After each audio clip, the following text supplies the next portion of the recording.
What is the concurrency?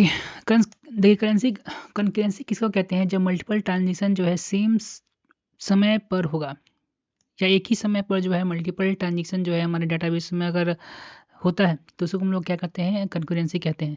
जैसे कि कोई एग्जांपल लीजिए, दो यूजर जो है ट्राई कर रहा है अपडेट करने के लिए, एक अपडेट करने के लिए ट्राई कर रहा है, एक और डाटा को रीड करने के लिए ट्राई कर रहा है स्टूडेंट टेबल में एक ही समय पर। तो data has to manage this transition in a way that ensuring that remaining correct. तो डाटाबेस हमारा क्या करेगा? उस ट्रांजिशन को इस तरीके से मैनेज करेगा कि डाटा जो अपडेट हो, हमारा ट्रांजिशन जो कंप्लीट हो तो इस तरीके से हो कि डाटा हमारा क्या करे उस समय करेक्ट रहे ट्रांजिशन के बाद भी। लेकिन कुछ प्रॉब्लम जो है वो कंकरेंसी के साथ आ सकता है, जैसे कि टू या more transition happen at the same time, the several issues can arise. कुछ तरीके अगर दो या दो से अधिक ट्रांजिशन जो है एक समय पर होता है तो कुछ प्रॉब्लम्स जो है कंकरेंसी में आ सकते हैं। जैसे लॉस्ट अपडेट प्रॉब्लम, ये क्या होता है देखते हैं। When two transition update same data, अगर कोई भी ट्रांजिशन जो है एक ही कोई व्हेन टू ट्रांजिशन, जब कोई दो ट्रांजिशन एक समय में आता है सेम ही डाटा को अपडेट करने के लिए, तो but one overwrite other update, तो एक क्या करेगा? ओवरराइट कर देगा दूसरे के अपडेट को विदाउट नोइंग, बिना इन इसको जाने हुए। जैसे T1 change the age of student 1 to 22। एक T1 ट्रांजेक्शन आया, बोला कि स्टूडेंट ID 1 का ना एज 22 कर दो, समझे। उसका सेम दूसरा ट्रांजेक्शन आया T2, बोला कि स्टूडेंट ID 1 को ना 23 कर दो, ठीक है ना, सेम ही टाइम पर। The final result only show the change from T2। तो फाइनल रिजल्ट किसका सेव करेगा? T2 का। एंड अपडेट वन का जो है लॉस्ट हो जाएगा, ठीक है ना। पहला हो गया लॉस्ट अपडेट प्रॉब्लम, ठीक है। उसके बाद डाटा रीड प्रॉब्लम क्या होता है? One transition read data that another transition has change but not it saved. One transition जो होता है read the data that another transition, अभी तक एक ट्रांजिशन सेव नहीं हुआ है, लेकिन कोई भी ट्रांजिशन दिया हुआ कि पूरा डाटा जो हमको आउटपुट दिखाओ, लेकिन एक ट्रांजिशन जो है सेव नहीं हुआ है, तो वो ट्रांजिशन जो है क्या करेगा? छूट जाएगा। जब अपडेट हम लोग क्या करेंगे उसको ट्रांजिशन को अगर व्यू आउट करेंगे तो टेबल को माफ कीजिएगा, टेबल को अगर व्यू आउट करेंगे तब। बोला कि पास one transition read data that another transition has change but not yet commit. So if first transition fail या roll back, the data read become invalid. Example देखिए, T1 start changing the age of student to 22 to 24 but has not saved yet. T2 read the unsaved age 24 thinking it is a correct. If T1 fail and age goes back to the original value 23, the T1 could have worked with incorrect data. जैसे देखिए बहुत बड़ा ही अच्छा example दिया है, बोला है कि T1 जो है वो एज जो है स्टूडेंट ID 2 का 24 करना चाहता है, लेकिन अभी तक यह क्या हुआ है? सेव नहीं हुआ है। लेकिन टी जो है T1 रीड करना चाहता है डाटा को, तो वो क्या करेगा? अनसेव्ड एज जो है 24 उसको क्या करेगा? शो कर देगा। T root the unsaved age 24 thinking it is correct. और T1 जो डाटा रीड कर रहा था उसको 24 चला गया, लेकिन जो अडू समझा क्या है कि T1 24 जो एज है ID 2 का वो सही है, लेकिन T1 क्या होता है? ट्रांजिशन हमारा फेल कर जाता है and goes back to original value, और ट्रांजिशन फेल हो गया, पावर क्रैश करे, कुछ भी कारण का नहीं, तो रोल बैक हुआ तो डाटा हमारा लॉस्ट हो गया था। 24 सेव हुआ नहीं था तो 23 हुआ होगा।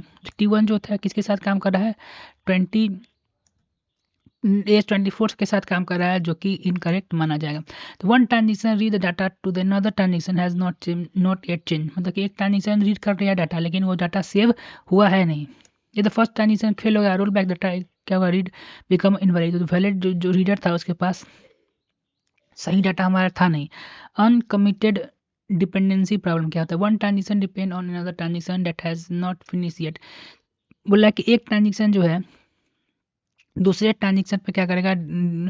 डिपेंड करता है जब तक वो फिनिश नहीं हो जाता। देखिए one transition depend on another, एक ट्रांजिशन जो है जब डिपेंड करता है दूसरे ट्रांजिशन पर जो अभी तक फिनिश नहीं हुआ है। If the first transition is roll back the second one is invalid. तो ये जब ऐसा कभी होता है कि एक ट्रांजिशन जो है दूसरे ट्रांजिशन पर डिपेंड कर रहा है, तो ठीक है ना, तो क्या उसमें जैसे कि पहला मान लीजिए कंप्लीट हुआ, फिर दूसरा पर ट्रांजिशन गया, लेकिन पहला जो है फिर रोल बैक हो गया, तो दूसरा जो है इनकम्प्लीट माना जाएगा। मान लीजिए कि T1 जो है स्टूडेंट टेबल को T1 अपडेट कर रहा है स्टूडेंट टेबल को, लेकिन अभी तक सेव नहीं हुआ है, लेकिन T1 यूज़र अपडेट डाटा, लेकिन T1 जो हमारा यूज़र है, T1 ट्रांजिशन जो है यूज़ द अपडेट डाटा, उस अपडेट डाटा को यूज T1 क्या कर रहा है, स्टूडेंट टेबल को अपडेट किया है, लेकिन जो अभी तक क्या है सेव नहीं है, लेकिन T2 जो है यूज़ द अपडेट डाटा, लेकिन वो T2 जो है इसी अपडेट डाटा को यूज़ कर रहा है, ठीक है ना।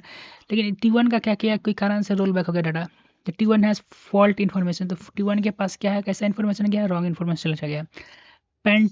पैटर्न रीड प्रॉब्लम क्या होता है, one transition read data multiple time and final different result because in other transition has insert या delete data between the read. Pattern read problem ये क्या होता है, one transition read data multiple times, एक transition जो है कोई multiple time data को रीड करता है and find different result because जब एक ही ट्रांजेक्शन जो है मल्टीपल डाटा को रीड करता है और डिफरेंट रिजल्ट पाता है, क्योंकि बिकॉज कोई दूसरा ट्रांजेक्शन जो है डाटा को इंसर्ट कर रहा है या डिलीट कर रहा है रीड के बीच में। यानी कि देखिए एक ट्रांजेक्शन गया रीड करने के लिए और एक ट्रांजेक्शन गया अपडेट करने के लिए, तो मान लीजिए अपडेट भी हो रहा है रीड भी हो रहा है, तो उसके पास जो डाटा हो जाएगा वो इनकरेक्ट चला जाएगा। T1 read the number of student, देखिए T1 जो है नंबर ऑफ स्टूडेंट को रीड कर रहा है और T2 क्या कर रहा है, नंबर ऑफ स्टूडेंट को उसमें ऐड कर रहा है। तो T1 जो रीड कर रहा है स्टूडेंट को अगेन एंड अगेन, तो नंबर उसका क्या हो रहा है, चेंज हो रहा है, जिसमें डाटा क्या हो रहा है उसका इनकन्सिस्टेंट हो रहा है। This consequence point can effect the accuracy of the database, इसके कारण क्या होगा, एक्यूरेसी हमारे डाटाबेस का सही रहेगा नहीं रहेगा। So system mechanism to locking, तो हम लोग क्या करते हैं लॉकिंग और सीरियलाइजिंग टेक्निक का यूज़ करते हैं ताकि ट्रांजिशन जो हमारा हो वो सेफ्टी से हो और उस पर हमारा क्या हो कंट्रोल हो।